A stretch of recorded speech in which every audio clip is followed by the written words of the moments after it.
Masih loading. Oh. Udah.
Baik, selamat malam teman, selamat malam Ibu.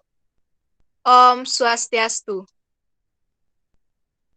Saya dari perwakilan kelompok 3 atas nama Putu Noviaryani dengan NIM terakhir 11 akan mempresentasikan tentang hukum dan keterkaitannya dengan moral dan etika.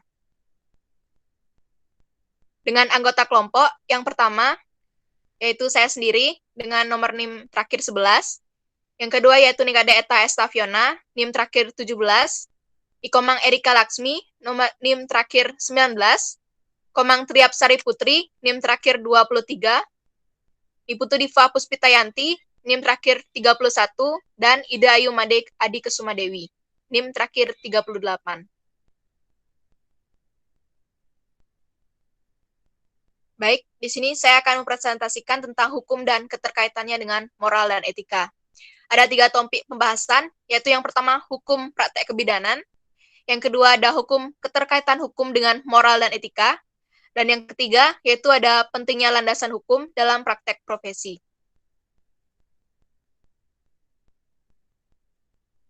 Baik, sebelum itu saya akan bahas sedikit tentang pengertian hukum. Secara umum, hukum adalah kumpulan peraturan yang berisi hak dan kewajiban yang timbal balik dan mengatur yang boleh dan apa yang tidak boleh dilakukan. Beberapa definisi hukum yang dikemukakan oleh para pakar hukum adalah yang pertama, yaitu dari H.J. Hamaker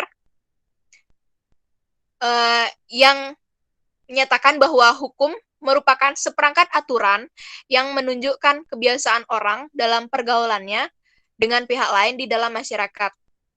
Yang kedua ada dari Kantorowicz yang menyatakan bahwa hukum adalah keseluruhan aturan-aturan kemasyarakatan yang mewajibkan tindakan lahir yang mempunyai sifat keadilan serta dapat dibenarkan.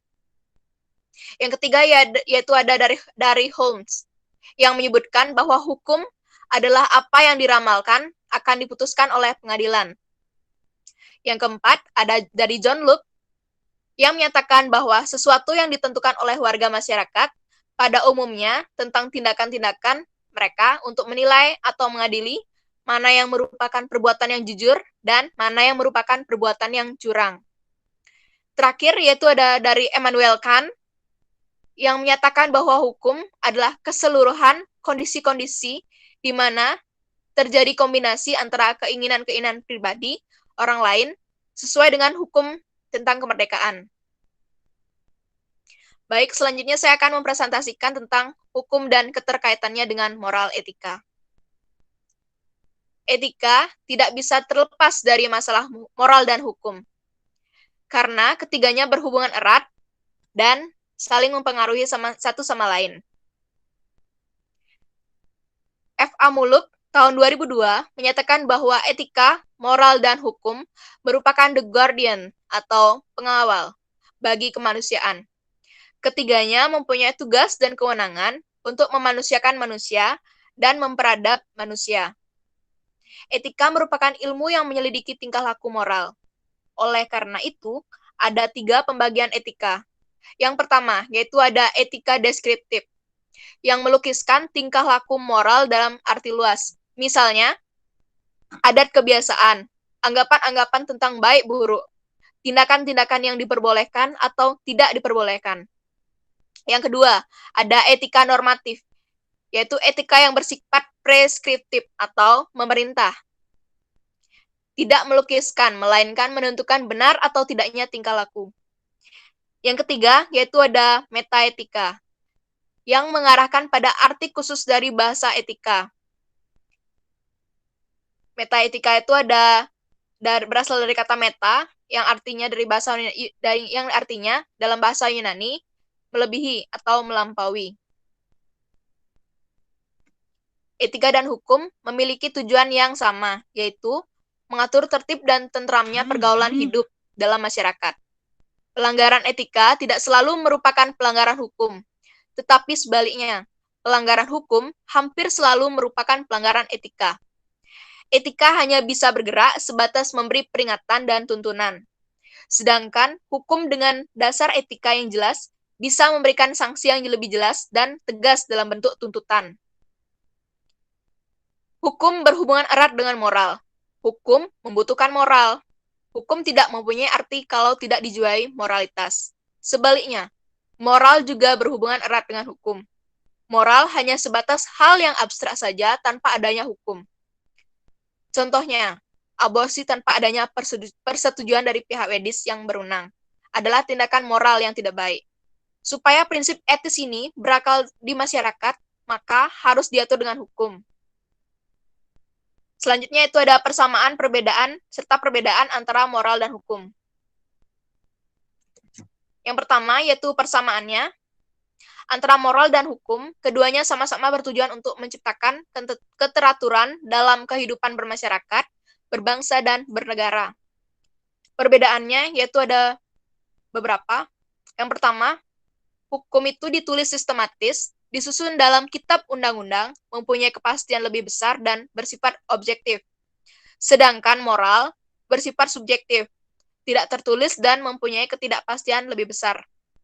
Yang kedua, hukum membatasi pada tingkah laku lahiriah saja, dan hukum meminta legislasi.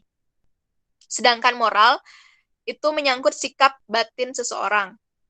Yang ketiga, yaitu hukum bersifat maksa dan mempunyai sanksi. Sedangkan moral tidak bersifat maksa. Sanksi moral adalah hati nurani yang tidak tenang. Sanksinya dari Tuhan. Yang keempat, hukum didasarkan atas kehendak masyarakat dan negara. Masyarakat atau negara dapat merubah hukum. Hukum tidak menilai moral.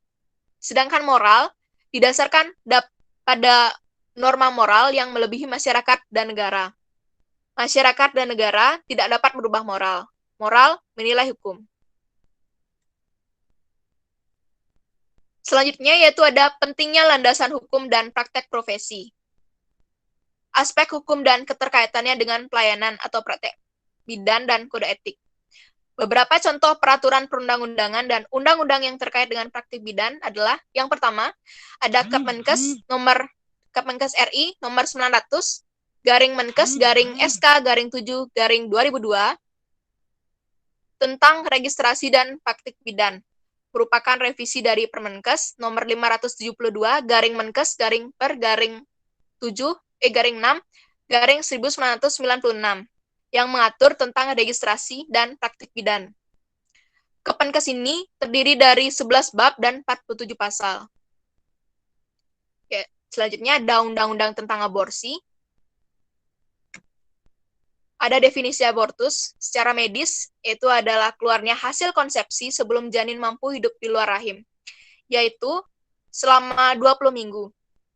Aborsi juga berarti penghentian kehamilan setelah tertanamnya ovum yang telah dibuahi dalam rahim, sebelum usia janin tersebut mencapai 20 minggu. Macam-macam abortus, yang pertama adalah abortus spontaneus, yaitu abortus yang terjadi tanpa sengaja.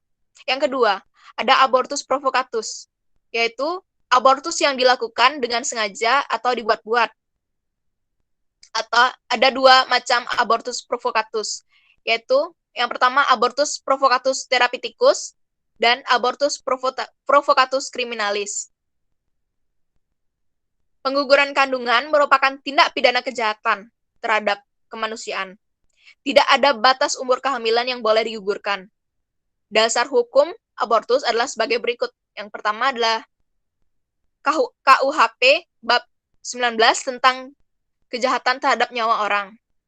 Bagian-bagiannya di dalamnya ada KUHP pasal 299, pasal 346, pasal 347, pasal 348, dan pasal 349. Lalu ada Undang-Undang Kesehatan Nomor 23 Tahun 1992. Di dalamnya ada pasal 15 ayat 1, pasal 15 ayat 2, pasal 15 ayat 3, ketentuan pidana pada pasal 80 ayat 1, dan pasal 66 ayat 2 dan 3. Lalu ada Undang-Undang Bayi Tabung. Bayi tabung adalah upaya jalan pintas untuk mempertemukan sel sperma dan sel telur di luar tubuh, atau in vitro fertilization.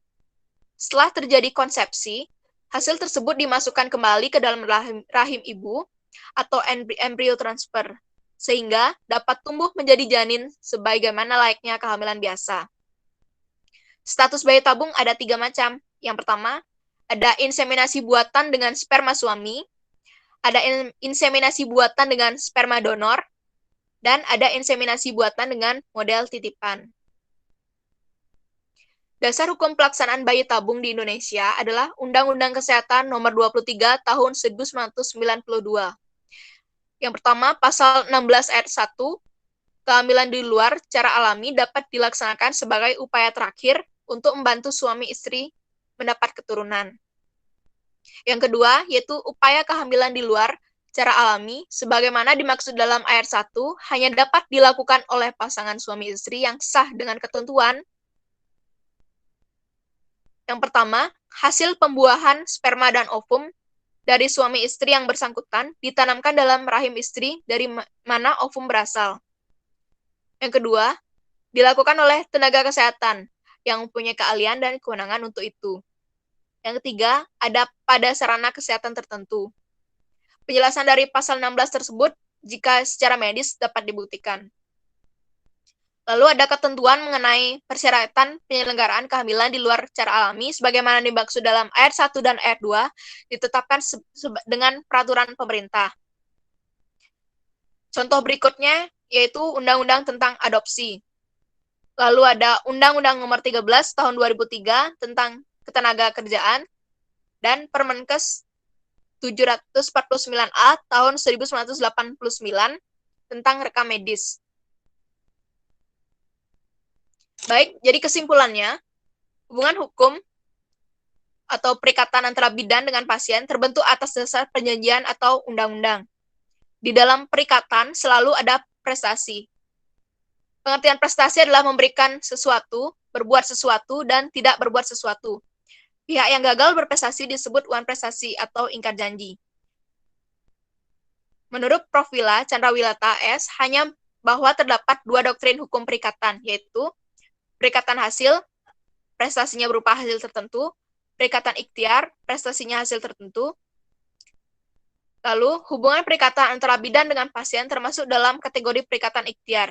Bidan berupaya semaksimal mungkin. Sebagai contoh, perikatan atas dasar perjanjian. Perjanjian adalah ikatan antara satu orang dengan orang lain atau lebih yang selalu menimbulkan hak dan kewajiban timbal balik.